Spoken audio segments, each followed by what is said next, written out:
اور سمجھتے ہو کہ بس یہی رہنا ہے. نہیں، جو کچھ تمہیں دیا گیا ہے یہ دنیا کی زندگی کے برتنے کا سامان ہے. متاع کی تفسیر پہلے رمضان میں سورہ فرقان کے شروع میں نے بتائی تھی کہ متاع کہتے ہیں صافی کو، وہ کپڑا جو عورتیں برتن صاف کرنے میں یوز کرتی ہیں، استعمال کرتی ہیں، اس کو متاع عربی میں کہتے ہیں.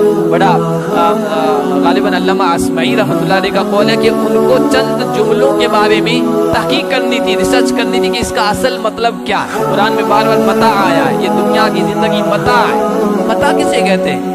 تو کہتے ہیں میں جنگلوں میں نکلا، دیہاتوں میں، اس لیے کہ عرب اصل زبان دیہاتیوں کی. تو وہاں تحقیق کے لیے دیکھا تو میں ایک جگہ جا رہا تھا، وہاں ایک چھوٹا سا بچہ تھا، اس کی ماں کہیں گئی ہوئی تھی، وہ بچہ ادھر تھا. تو ماں جب آئی تو بچے نے ایک شکایت کی ماں سے. ماں نے کہا، وہ بچے نے کہا یا اماں جاء رقیب واخذ المتاع وتبارک الجبل.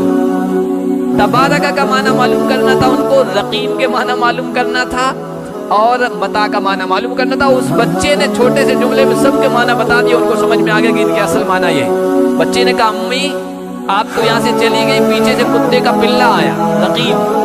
سورہ کہف میں اصحاب الرقیم آیا ہے، کتا.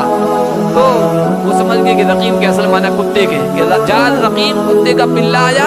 اخذ المتاع، وہ جو آپ کپڑا جس سے برتن صاف کرتی ہیں نا، کالا پڑا، کہیں تیل لگے ہوئے، مرچی لگی ہوئی ہے، اس کو صافی کہتے ہیں، صفائی کرنے والا، جس سے صفائی کی جائے. کہ وہ کپڑا لیا، وتبارک الجبل، پہاڑ کے اوپر چڑھ گیا. تبارک کے معنی آتی بلندی پہ چڑھنا، اللہ کے لیے کہ تبارک وہ بلندی والا، برکت والا ہے. تو امام اصمعی نے کہا ان کے معنی یہ ہے حقیقت. تو متاع کے معنی، متاع کسے کہہ رہے ہیں؟ وہ گندا کپڑا جس سے ہر چیز صاف کی جا رہی. قرآن دنیا کے بارے میں کہتا ہے ساری دنیا اور یہ دنیا کی رنگینی اور دنیا کا سارا ساز و سامان متاع ہے، برتنے کی چیز ہے بس. فمتاع الحیات الدنیا وزینتها، یہ دنیا کی زینت ہے. وما عند اللہ خیر وابقا، اور جو اللہ کے یہاں ہے وہ بہتر ہے اور باقی رہنے والا بھی ہے.